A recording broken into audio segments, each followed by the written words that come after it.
بسم اللہ الرحمن الرحیم۔ پیارے بچوں،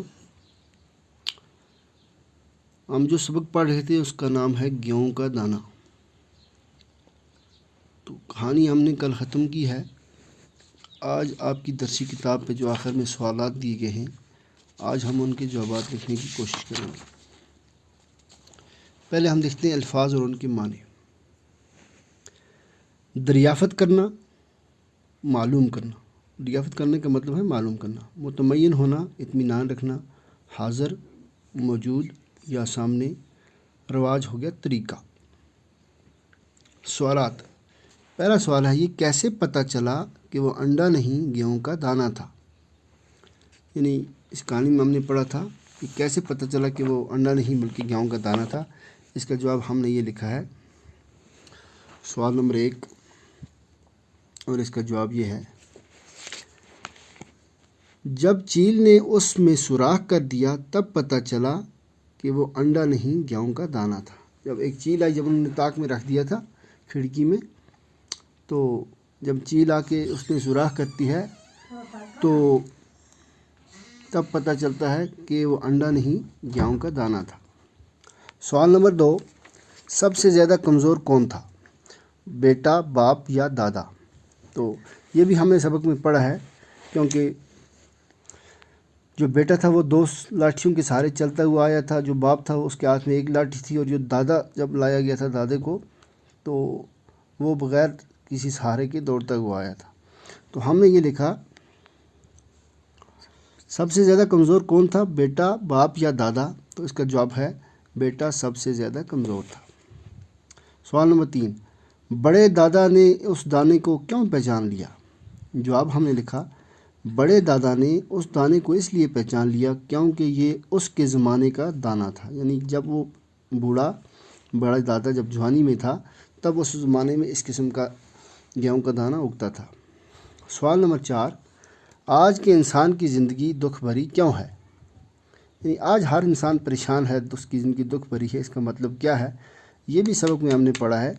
یعنی آج کے انسان کی زندگی دکھ بھری اس لیے ہے کیونکہ وہ اپنی کمائی پر مطمئن نہیں بلکہ پڑوسی کی دولت کی طرف للچائی ہوئی نظر سے دیکھتا ہے۔ یعنی وہ اپنی کمائی پر مطمئن نہیں ہے بلکہ اپنے پڑوسی کی طرف للچائی ہوئی نظروں سے دیکھتا ہے۔ سوال نمبر 5، گیہوں ہمارے لیے کیوں ضروری ہے؟ ہم اچھا گیہوں کیسے اگا سکتے ہیں؟ اس کے 2 پارٹ ہیں۔ پہلا یہاں تک کہ ہمارے لیے گیہوں کیوں ضروری ہے، اور دوسرا ہم اچھا گیہوں کیسے اگا سکتے ہیں۔ اس کا جواب یہ ہے، گیہوں ہمارے لیے بہت ضروری ہے۔ اس سے اچھے قسم کا آٹا بنتا ہے جس سے روٹی بنائی جاتی ہے۔ یہ ہو گیا اس لیے ضروری کیوں ہے۔ اور دوسرا اس کا، ہم اچھا گیہوں کیسے اگا سکتے ہیں؟ ہم محنت سے اچھا گیہوں آج بھی اگا سکتے ہیں۔ یہ ہمارے 5 سوال تھے۔ اس کے آگے خالی جگہ ہیں، خالی جگہوں کو پر کیجیے۔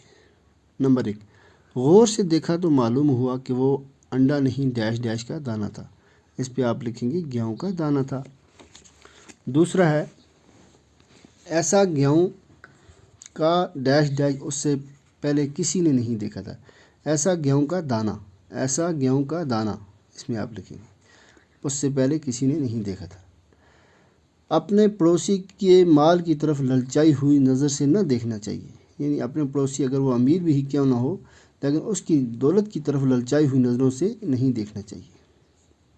اس وقت ہر انسان اپنی ڈیش ڈیش پر بھروسہ کرتا تھا۔ اس وقت ہر انسان اپنی کمائی پر بھروسہ کرتا تھا، اسی لیے اس کا گیہوں اتنا بڑا ہوتا تھا کہ دیکھنے میں انڈے کی طرح لگتا تھا۔ اور اس کے آگے ہے، پڑھیے اور یاد کیجیے۔ نمبر 1، جیسے عقل مند، صحت مند، ضرورت مند، درد مند، غیرت مند۔ یعنی مند کے اس کے ساتھ مند لگایا، عقل کے ساتھ مند لگاؤ، عقل مند ہو گیا۔ ضرورت کے ساتھ مند لگایا، ضرورت مند۔ صحت مند، درد مند، غیرت مند۔ آگے ہے گناہ گار، دیندار، مالدار، شاندار، حیادار، دیانتدار، ایماندار۔ یہ آپ اپنی کتاب میں دیکھ کر صفحہ نمبر 47 پہ ہے، اچھی طرح سے اپنی کاپی میں لکھیں گے۔ عقل مند، صحت مند، ضرورت مند، درد مند، غیرت مند، گناہ گار، دیندار، مالدار، شاندار، حیادار، دیانتدار، ایماندار۔ تو آج یہ اتنا ہی ہم پڑھیں گے، اور اس پہ آخر پہ کیا ہے، اس کہانی کو پڑھ کر آپ کو کیا سبق ملا، اس پر آپ 5-10 جملے لکھیں گے کہ یہ کہانی پڑھ کر آپ کو کیا سبق ملتا ہے۔ آج کے لیے اتنا ہی، یہ سبق ختم ہوا، یہ میں آپ کو PDF میں سینڈ کر رہا ہوں، اپنے فیر کاپی پہ آپ یہ چڑھائیں گے اور اس کو اچھی طرح سے یاد کریں گے۔ شکریہ۔